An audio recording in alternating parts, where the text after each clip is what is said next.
Hello friends, welcome to my YouTube channel. Myself Shankarjit Kahar. और मैं आपको बेसिकली थोड़ा सा इंट्रोडक्शन देना चाहता हूँ कि ये जो चैनल है बेसिकली आर्ट्स से रिलेटेड जितने भी सब्जेक्ट्स हैं, history, geography, political science and if possible sociology पे भी बनेंगी सारी वीडियोस। और जो भी वीडियोस बनेंगी सब एनसीईआरटी बेस्ड होंगी। तो फिलहाल मैं स्टार्ट करने वाला हूँ ज्योग्राफी को लेके। तो फिलहाल हम पढ़ेंगे ज्योग्राफी का जो फर्स्ट चैप्टर है।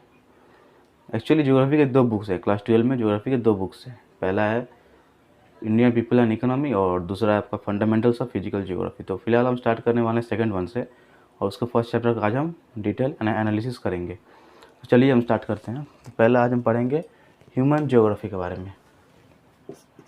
Human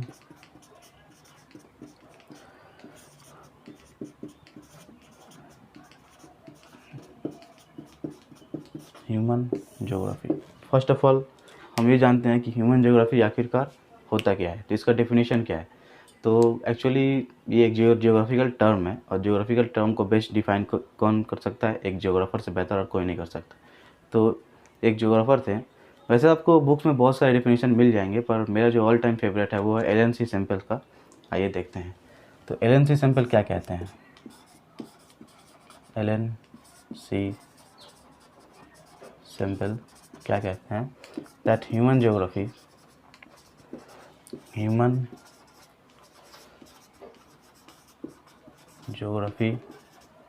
is the relationship between the unresting man and the unstable earth। अब आप लोग यहाँ पे एक चीज़ गौर करेंगे कि अनरेस्टिंग मैन क्यों बोला गया।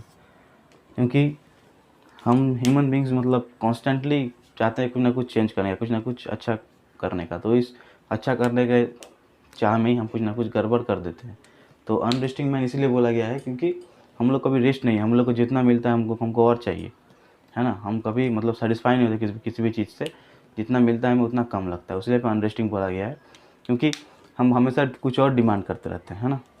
और अनस्टेबल अर्थ, ये अनरेस्टिंग मैन, ये आपका एक्टिविटी है और ये आपका रिजल्टेंट। समझ में? इतना बड़ा डेफिनेशन ये है। छोटा सा डेफिनेशन है पर इसका जो मीनिंग है बहुत बड़ा है। ठीक है, तो आगे बढ़ते हैं।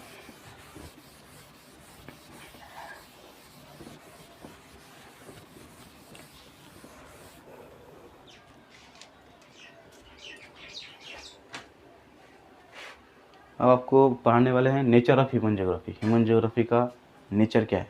तो इसमें आपको दो टर्म आता है, ठीक है। अब हम पढ़ाएंगे नेचर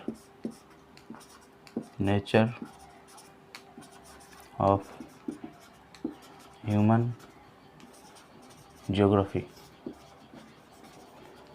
तो ये आपको समझ में आ गया होगा कि ह्यूमन ज्योग्राफी क्या है।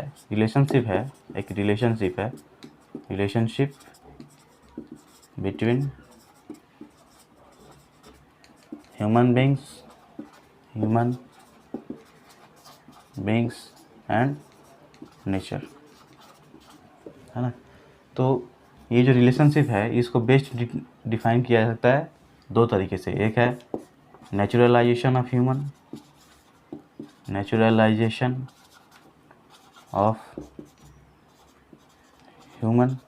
ये पहला है। और दूसरा है humanisation of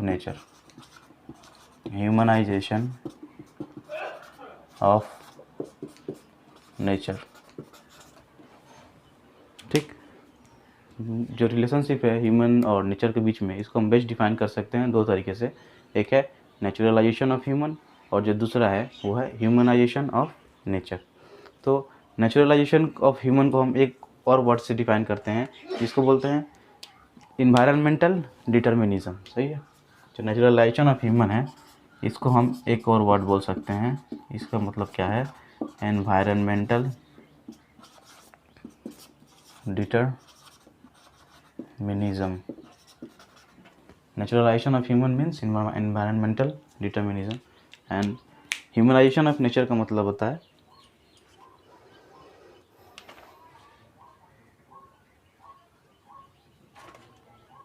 possibilism, humanisation of nature को हम बोलते हैं पॉसिबिलिज्म।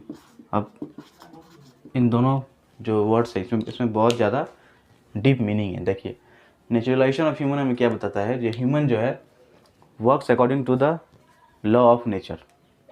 पहले क्या था, पहले उतना ज़्यादा मतलब मॉडर्निज्म आया नहीं था, उतना ज़्यादा टेक्नोलॉजी उतना ज़्यादा एडवांस था नहीं, तो पहले क्या होता था, अकॉर्डिंग टू नेचर हम चलते थे। तो इसको बोला था ह्यूमनाइजेशन, नेचुरलाइजेशन ऑफ ह्यूमन, जिसको हम और बोलते हैं एनवायरमेंटल डिटर्मिनिज्म। इस वर्ड से हम समझ सकते हैं कि एनवायरनमेंट हम क्या करेंगे नहीं करेंगे वो डिटरमाइन करता है, इसलिए यहाँ पे बोला गया environmental determinism. On the other hand possibilism मतलब जब हमारे पास मॉडर्न टेक्नोलॉजी आया, जब हम साइंस के बारे में थोड़ा बहुत जानने लगे, तो हम क्या किए कि beyond the forces of nature हम जाना शुरू किए। हम लोग अपने लिए पॉसिबिलिटीज़ क्रिएट किए। पॉसिबिलिज्म मतलब क्रिएशन ऑफ पॉसिबिलिटीज़। हम लोग अपने लिए पॉसिबिलिटीज़ क्रिएट किए, और जिसके वजह से हम जो नेचुरल जो लॉस हैं उनको मतलब क्रॉस कर पाए, है ना। तो पॉसिबिलिज्म मतलब वही होता है, क्रिएटिंग पॉसिबिलिटीज़। सही है। अब हम नेक्स्ट पॉइंट पे पढ़ते हैं।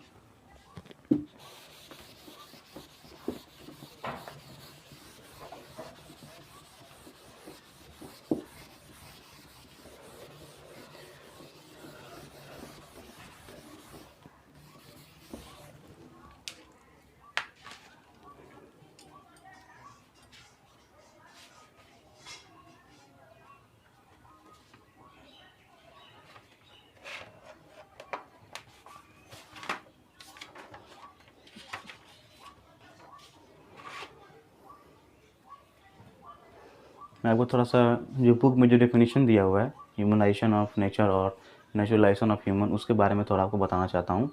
तो देखिए, बुक में अकॉर्डिंग टू बुक जो डेफिनेशन दिया हुआ है नेचुरलाइजेशन ऑफ ह्यूमन, देखिए बताते हैं। Naturalisation of human, naturalisation of human.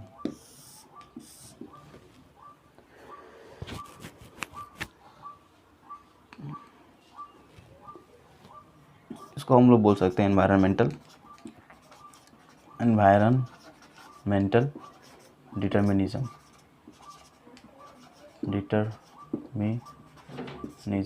तो हम लोग जानते हैं कि एनवायरनमेंट डिटरमाइन करता है the state of human beings. तो इन सिंपल वर्ड्स, ये बुकिश लैंग्वेज नहीं है, ठीक है। In simple words it can be stated that environmental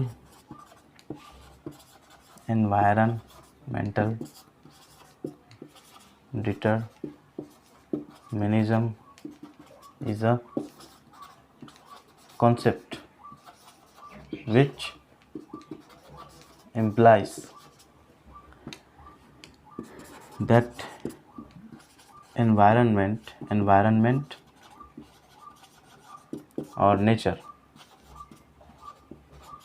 determines the state of human beings, है ना। एनवायरमेंटल डिटर्मिनिज्म मतलब यही होता है कि जो इन्वायरमेंट है वही डिटरमाइन करेगा कि एक ह्यूमन बींग किस टाइप का लाइफ लीड करेगा या फिर फोर्सेस ऑफ नेचर के अंडर डिपेंडेंट रहेगा।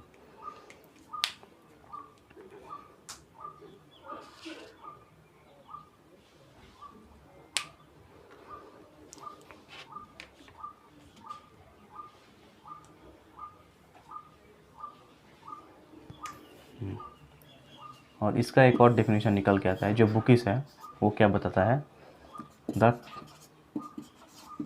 टाइप ऑफ इंटरैक्शन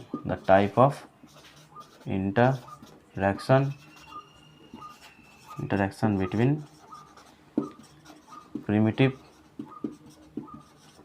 सोसाइटी मतलब जो बहुत ही ज़्यादा पुराने जो सोसाइटीज़ थे, मतलब जो उतना ज़्यादा डेवलप नहीं थे, primitive way of life lead करते थे, प्रिमिटिव सोसाइटी एंड नेचर बोल सकते हैं, नेचर और एनवायरनमेंट। मतलब environmental determination works on the primitive level, समझ में आ रहा है? Environmental determination works on the primitive level. On the other hand humanization of nature और possibilism works on the modern level, not primitive level, works on the modern level. आइए आगे बढ़ते हैं और देखते हैं ह्यूमनाइजेशन ऑफ नेचर क्या कहता है।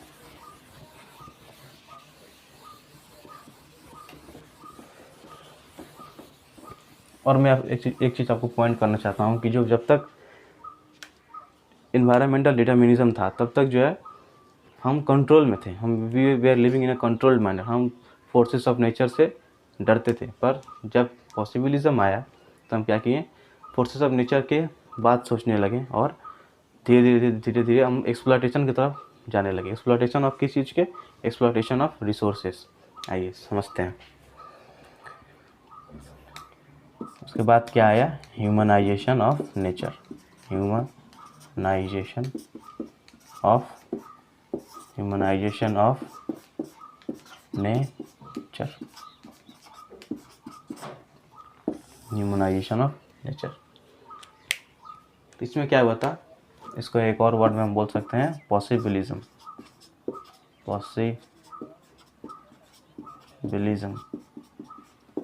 इसमें क्या होता है? Human beings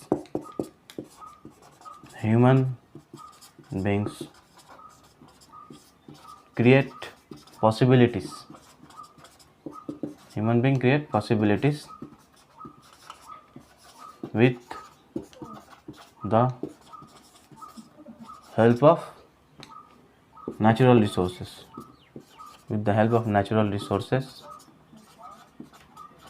and modern machinery technique, या फिर कोई भी साइंटिफिक टेक्निक हम बोल सकते हैं। मॉडर्न मशीनरी और साइंटिफिक टेक्निक।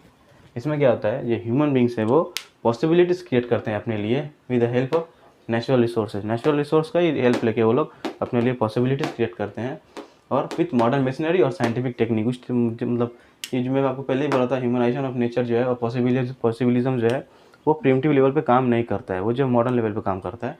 तो उसी का एग्जांपल ये है कि ह्यूमन बींग्स पॉसिबिलिटीज़ क्रिएट करते हैं इसके हेल्प से, नेचुरल रिसोर्सेज के हेल्प से, विथ मॉडर्न मशीनरी और scientific technique, modern scientific technique और मॉडर्न मशीनरी। सही है। इसका रिजल्ट क्या है? ठीक है, ह्यूमनाइजेशन ऑफ नेचर का रिजल्ट क्या है? नेचुरल रिसोर्सेज का यूज़ कर रहे हैं और धीरे धीरे इसको एक्सप्लॉयटेटिव वे में लेके जा रहे हैं। किस में लेके जा रहे हैं? Exploitative way.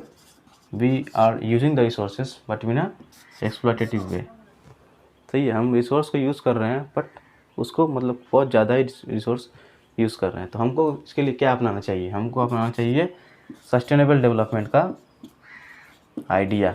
We must encompass the idea of sustainable development. ये क्या है मैं आपको बाद में बताऊंगा, जब फर्दर प्रोसीडिंग करेंगे तो आपको बताएंगे। फिलहाल आगे बढ़ते हैं।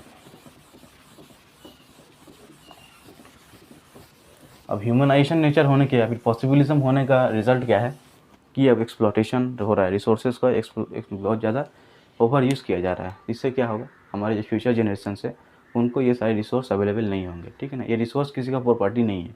ठीक है, ये नेचर के द्वारा हमें दिया हुआ गिफ्ट है, सो हमें इसको संभाल रखना चाहिए। अगर हम इसका यूज़ कर रहे हैं तो हमारे दिमाग में ये रहना चाहिए कि हम इसको यूज़ कर रहे हैं तो हम इसको फिर मतलब अपने फ्यूचर जनरेशन को अवेलेबल भी कराना चाहिए, है ना। क्योंकि किसी का प्रॉपर्टी तो नहीं है ना कि हम यूज़ करेंगे बाकी नहीं करेंगे, ऐसा कोई बात है नहीं। ये नेचर का नेचुरल रिसोर्स सबके लिए। ठीक है, तो ग्रिफिथ टेलर बोल के एक ज्योग्राफर थे, ग्रिफिथ टेलर। हम इंसान जब देखते हैं कि बहुत ज़्यादा लॉस हो रहा है या फिर एकदम ही लॉस नहीं हो रहा है या फिर बहुत ज़्यादा प्रॉफिट हो रहा है, प्रॉफिट नहीं हो रहा है, तो हम हमेशा एक बीच का मार्ग, बीच मतलब जिसको मध्यम मार्ग बोल सकते हैं, वो हम खोजते हैं। तो ग्रिफिथ टेलर भी, इन्होंने भी एक मध्यम मार्ग खोज निकाला था, मध्यम मार्ग और मिडिल पाथ।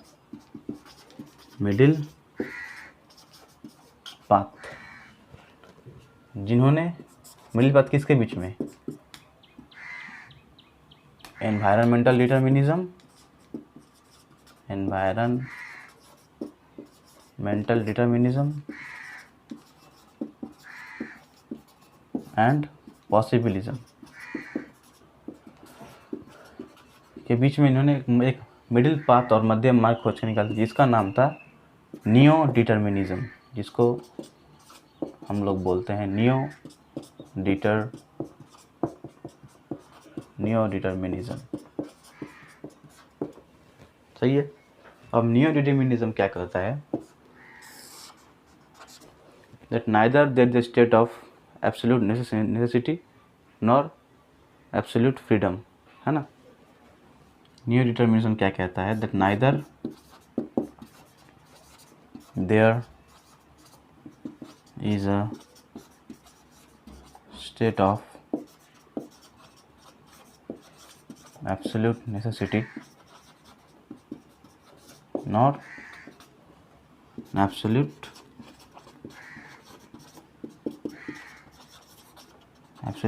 फ्रीडम। यहीं से हम लोग को मिलता है सस्टेनेबल डेवलपमेंट का आइडिया, यहीं से मिलता है हम लोग को सस्टेनेबल डेवलपमेंट का आइडिया। सस्टेनेबल डेवलपमेंट बेसिकली है क्या, इसका कॉन्सेप्ट क्या है? इसका कॉन्सेप्ट ये है कि sustainable development is a development in which we can use the resources in such a way that our future generations would not have to starve. Okay, हम रिसोर्सेज को ऐसे यूज़ कर सकते हैं ताकि हमारी जो फ्यूचर जनरेशन है उन्हें भुगतना ना पड़े, है ना, ताकि नेचर को भी कोई मतलब हार्म ना पहुँचे और हम ह्यूमन बींग्स भी उस रिसोर्स को मतलब रिसोर्सेज का यूज़ कर सकें। वही और क्या, इसको इसी आइडिया को बोलते थे हम लोग सस्टेनेबल डेवलपमेंट। आगे बढ़ते हैं।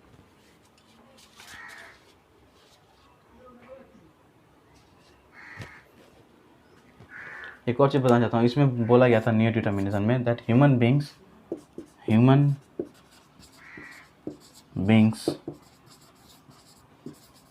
कैन कॉन्कर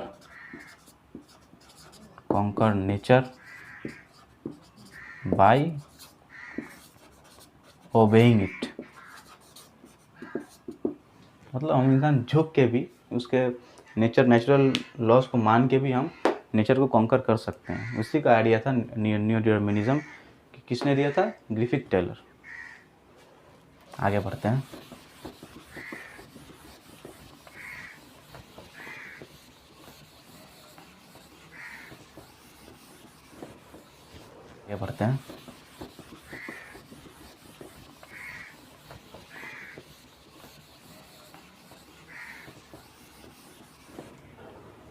अब हमें जैसे चैप्टर प्रोग्रेस करता है हम स्कूल्स ऑफ ह्यूमन ज्योग्राफी के बारे में जान पाते हैं। तो स्कूल्स ऑफ ह्यूमन ज्योग्राफी क्या है? Schools of human geography. Schools basically क्या है? स्कूल्स मतलब जो ह्यूमन ज्योग्राफी का डिफरेंट अप्रोच से स्टडी करते हैं उन्हीं को बेसिकली स्कूल्स बुलाया जाता है। तो पहला है वेलफेयर और ह्यूमनिस्टिक स्कूल ऑफ थॉट्स। पहला क्या है? फर्स्ट क्या है? वेलफेयर और ह्यूमनिस्टिक स्कूल ऑफ थॉट।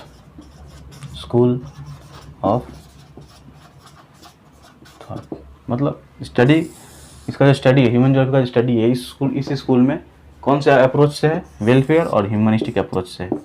ये इन लोग का अप्रोच है स्टडी करने का। मतलब हर इंसान का अपना स्टडी करने का एक अप्रोच होता है। ये जो स्कूल है इसका अप्रोच क्या है? वेलफेयर और ह्यूमनिस्टिक टाइप का। तो वेलफेयर होगा बेसिकली, आप इसको नाम से ही समझ सकते हैं। वेलफेयर कौन कौन से ग्राउंड पे? हाउसिंग,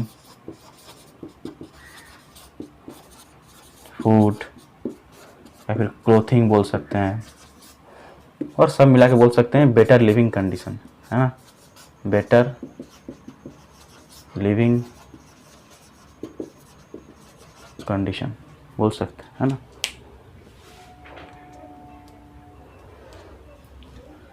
एजुकेशन को भी हम इंक्लूड कर सकते हैं, जो इम्पोर्टेंट है, बहुत ही ज़्यादा इम्पोर्टेंट है एजुकेशन। सही है। अब सेकेंड स्कूल भी आते हैं। सेकेंड स्कूल क्या है? Radical school of thought. सही है। ये वेलफेयर था, इसके बाद आता है radical school of thought. Second number पे आता है रेडिकल स्कूल ऑफ थॉट।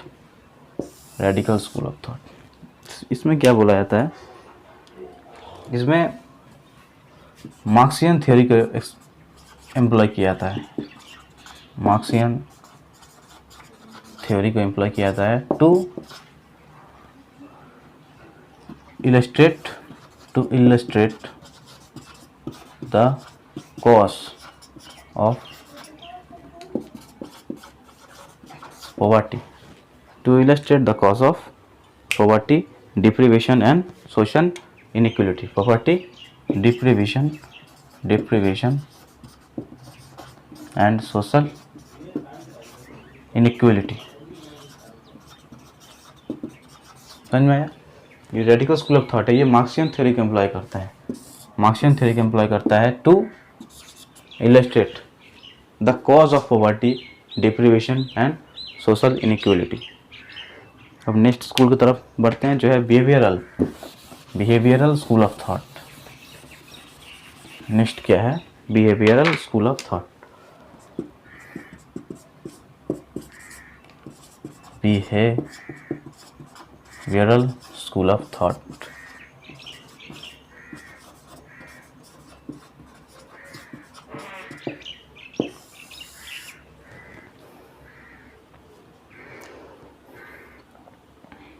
देखिए इसको जो बुकिश जो लैंग्वेज में क्या बता रहा है, behavioural school of thought, behavioural school of thought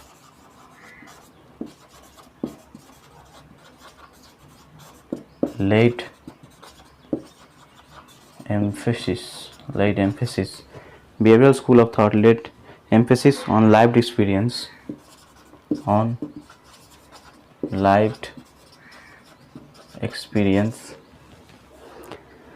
also on the perception of space, also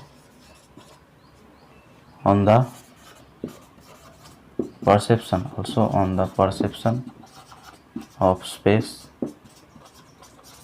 perception of space by social categories,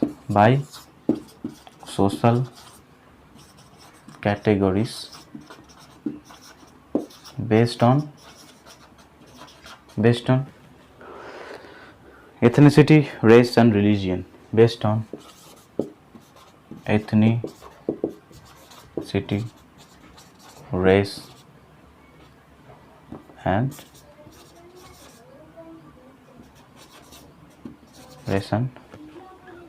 religion. तो ये क्या है? बिहेवियरल स्कूल ऑफ थॉट, मतलब ये एम्फेसिस डालता है, ज़्यादा स्ट्रेस डालता है ह्यूमन बिहेवियर के ऊपर। तो ह्यूमन बिहेवियर बेसिकली किस चीज़ पर बताया जा रहा है? सोशल कैटेगरी से बताया जा रहा है। कौन कौन से social categories? Ethnicity, race and religion. आप सभी को पता है India is a country of diverse language, diverse religion, है ना।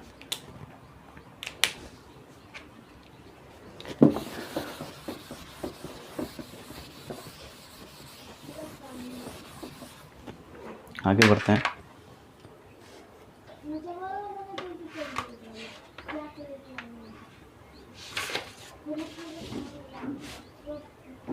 अब जनरली अकॉर्डिंग टू बुक बोला गया है फील्ड्स और सब फील्ड्स ऑफ ह्यूमन ज्योग्राफी के बारे में बात किया गया है। तो फील्ड्स और सब फील्ड्स क्या हैं? फील्ड्स एंड सब fields of human geography. Fields and sub fields of human geography, fields and sub fields of human geography। ठीक है, कौन कौन से फील्ड्स हैं और उनके सब फील्ड्स हैं ह्यूमन ज्योग्राफी के। तो बेसिकली जो फील्ड्स हैं वो सोशल है, अर्बन है, पॉलिटिकल है, पॉपुलेशन है, सेटलमेंट है, इकोनॉमिक है। और इनके जो सब फील्ड्स हैं, सोशल ज्योग्राफी मतलब क्या समझ सकते हैं। जो सब फील्ड्स बहुत सारे आते हैं, बिहेवियरल ज्योग्राफी आते हैं, है ना, मेडिकल ज्योग्राफी आता है, हिस्टोरिकल ज्योग्राफी आता है, जेंडर ज्योग्राफी आता है। और जो अर्बन ज्योग्राफी में इसमें इसका कोई सब फील्ड नहीं है, पर सिस्टर डिसिप्लिन के साथ इसका इंटरफेस कुछ है, जैसे अर्बन स्टडीज़ और प्लानिंग जो होता है। पॉलिटिकल ज्योग्राफी में आपका इलेक्टोरल ज्योग्राफी आता है, मिलिट्री ज्योग्राफी आता है ना। और इसका जो सिस्टर डिसिप्लिन है वो पॉलिटिकल साइंस हम बोल सकते हैं, है ना। और आपका जो पॉपुलेशन ज्योग्राफी जानते ही हम लोग, डेमोग्राफी है सिस्टर डिसिप्लिन पॉपुलेशन ज्योग्राफी का, है ना। उसके बाद जो है इकोनॉमिक ज्योग्राफी में इकोनॉमिक्स है, रिसोर्स इकोनॉमिक्स है, एग्रीकल्चरल साइंसेस है ना। बस ये यही है, इसमें कुछ जनरली कुछ खास है नहीं, बस फील्ड्स और सब फील्ड्स बताए गए हैं ह्यूमन ज्योग्राफी का।